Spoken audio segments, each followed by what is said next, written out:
Well, once again, out there making it another great day, and I am in the Land Pavilion at Epcot, and we're going to go on Living with the Land. It used to be called Listen to the Land. We need to change that back. Put that song back in there.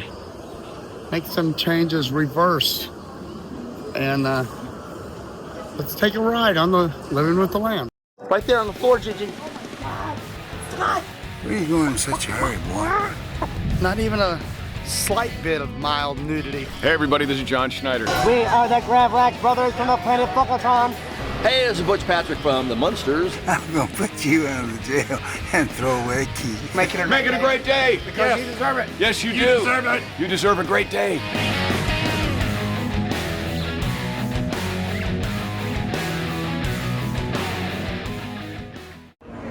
And here we are. We're getting ready to get over here and get in the line, a very short line for Living with the Land, coming off the escalator here in the Land Pavilion. It says 10-minute wait. I think it's even less. I believe it's going to be even less. This is definitely a walk-on. Walking right on. Parents, please supervise your children and refrain from flash photography or using video lights until we reach the greenhouses. Thank you. Now, sit back, relax, and enjoy living with the land. Por su seguridad, permanezca sentado con sus manos y brazos, pies y piernas dentro del barco y cuida a los pequeñitos. A manera de recordatorio, no tomar foto con flash y luz de video antes de llegar a Ninaldero.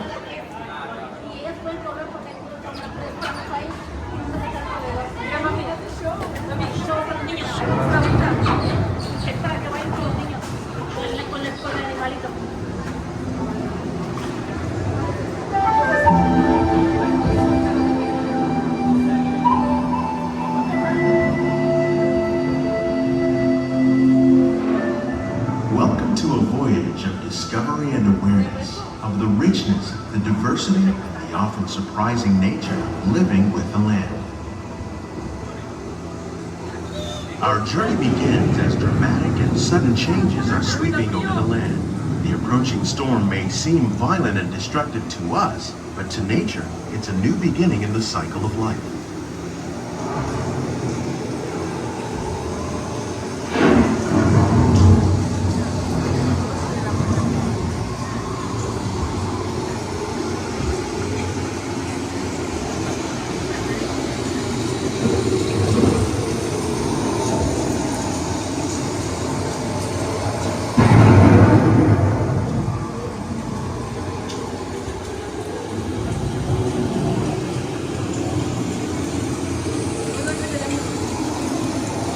Beneath the surface of the land, roots trap water from the flowing mud, extracting precious nutrients and minerals. These elements, when combined with sunlight, create the diverse living systems of our planet.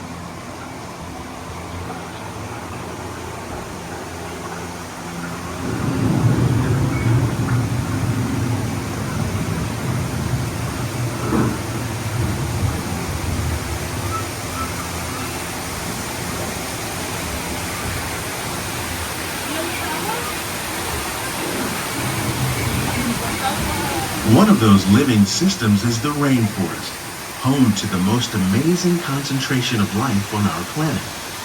These dense and beautiful forests cover only a tiny portion of the Earth's surface, but they contain more than half of its plant and animal species. Rainforests are also extremely rich and productive living systems, providing us with oxygen, food, medicines, and other elements essential to our lives.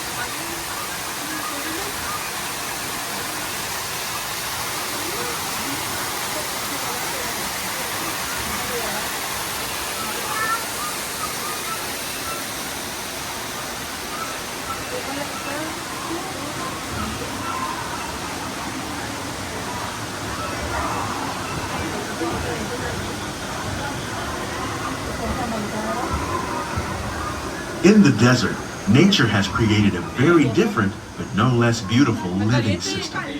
And while this arid landscape may seem lifeless, it is very much alive. The plants and animals that have learned to survive in these harsh conditions make use of what little water they can find and avoid the scorching rays of the relentless sun.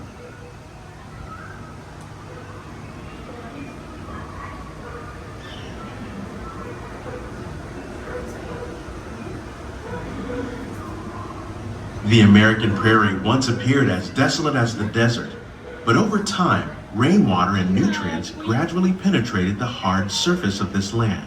Even the hooves of the mighty buffalo helped create the rich soil that would one day become home to the American farm.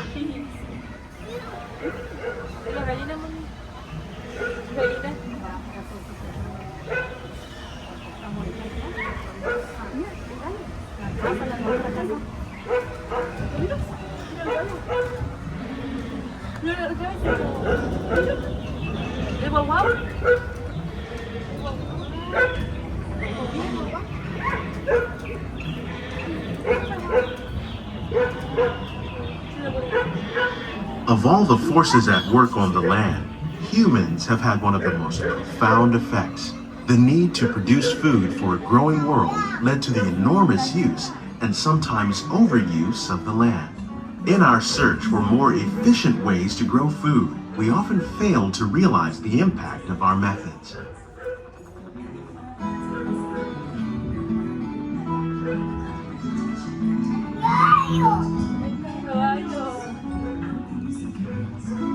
Today, we're learning to live with the land, discovering better ways to grow food that will assure both human and environmental well-being.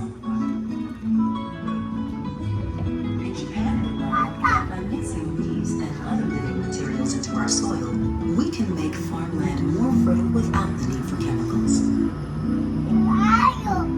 Here at Epcot, we're learning to reduce the need for chemical pesticides by breeding and using natural predators, like ladybugs and wasps, to control pests. In the farmlands across America, we're learning that by plowing under vegetation containing natural fertilizers, we can enrich the soil without the use of chemicals. In arid regions, we're learning to produce food on desert seacoasts by developing and planting crops that thrive on sunlight.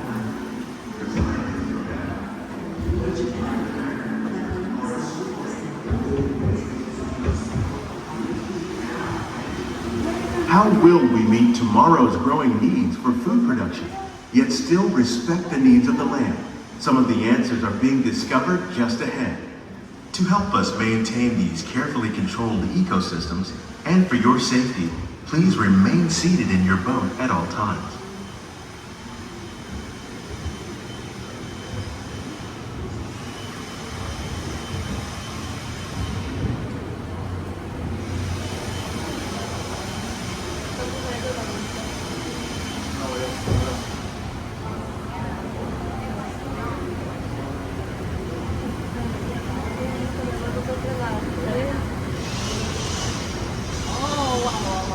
Welcome to our living laboratory, where scientists from Epcot and the U.S. Department of Agriculture are exploring innovative ways to produce bountiful harvests now and into the future.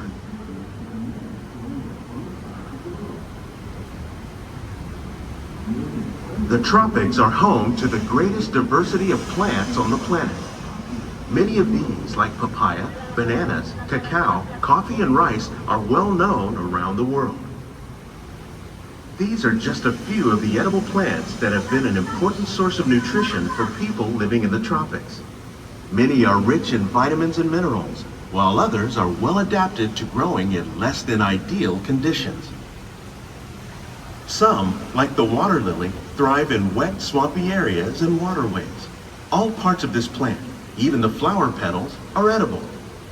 The starchy root of the plant has long been used to make flour for baking.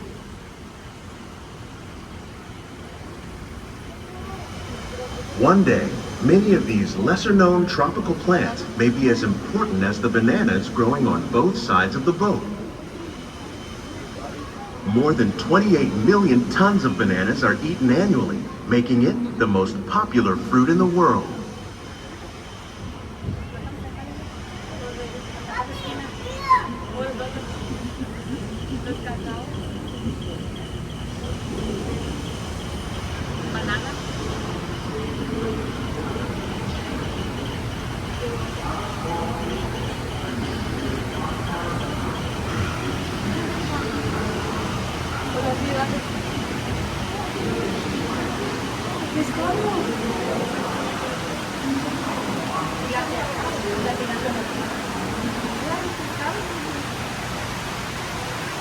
When we mention farming, you probably don't think of fish. But fish farming, or aquaculture, accounts for nearly half of all the seafood consumed globally. Tilapia, bass, and catfish, like the ones you see here, are three of the more popular crops raised by fish farmers. The sustainable system we're using here recycles the water in the tanks. As a result, we're able to save millions of gallons each year. Our small fish farm produces nearly 5,000 pounds of fish each year to serve in restaurants around Walt Disney World. Innovations like this one can play an important role in our efforts to produce bountiful harvests and still protect natural resources.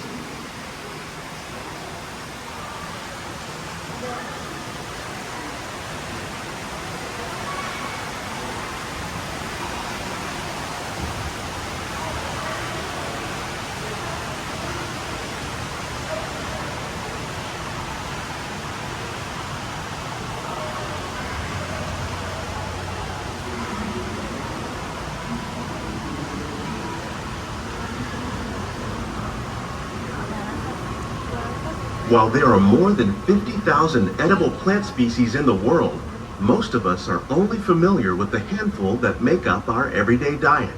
The common grains growing here, wheat, maize, sorghum, and millet, plus rice, account for nearly 2/3 of our global food consumption.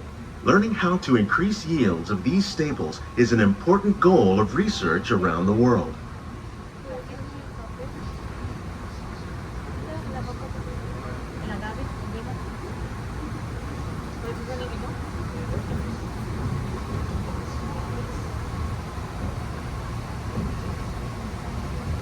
These plants are definitely on their way up.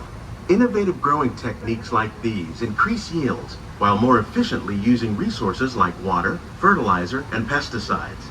Another innovation at work here is our integrated pest management program.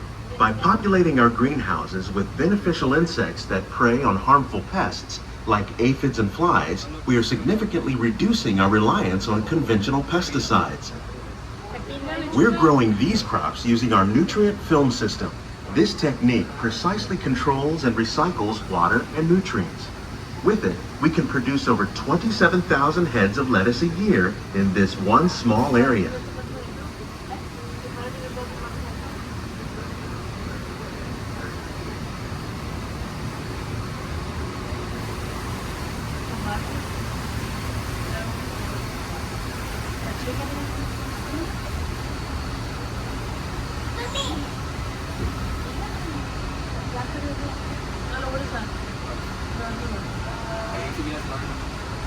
Some of our best ideas have been inspired by nature, like these fruit and vegetable trees.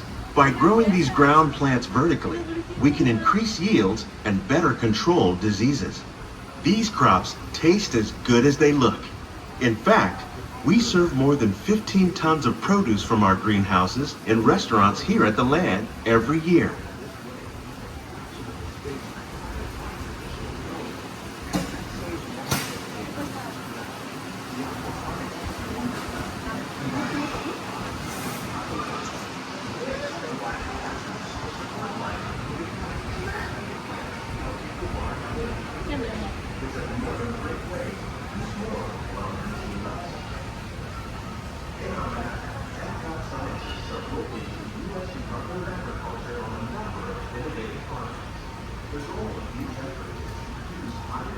The future of agriculture may include innovative ideas like this vertical growing system. Plants grown in this way use a fraction of the space required by traditional growing methods. That saves water and increases production. The aquaponics system on your left combines hydroponics with aquaculture. The fish provide a natural source of fertilizer for the plants, and the plants help keep the water clean for the fish. It's another great way to produce more while using less. In our lab, Epcot scientists are working with the U.S. Department of Agriculture on a number of innovative projects. The goal of these efforts is to produce higher yielding and better quality plants. And even backyard gardeners are doing their part to improve the quantity and quality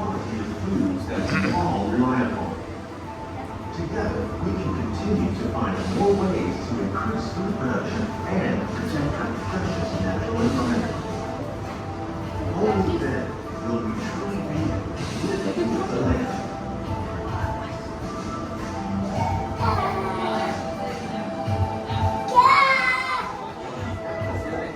These greenhouses represent just a fraction of the work being done worldwide to produce bountiful harvests for our growing population. Scientists, farmers, and even backyard gardeners are doing their part to improve the quantity and quality of foods that we all rely upon. Together, we can continue to find more ways to increase food production and protect our precious natural environment. Only then will we truly be living with the land.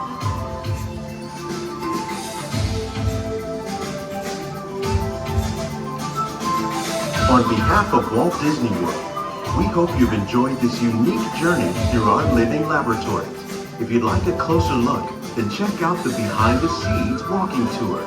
It's a chance for the whole family to get up close and personal with the plants and growing techniques in our laboratories. Please keep your hands and feet inside the boat and remain seated until the boat comes to a complete stop.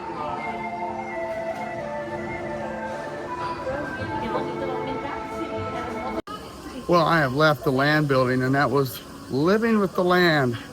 I want to apologize for some of the audio. People behind me, there's a family about 5, speaking in Spanish the entire time. All they did was talk. Didn't matter what language they was speaking, they was chatty. And I'm not sure if that picked up or not. And the gentleman in front of me, he was on his phone.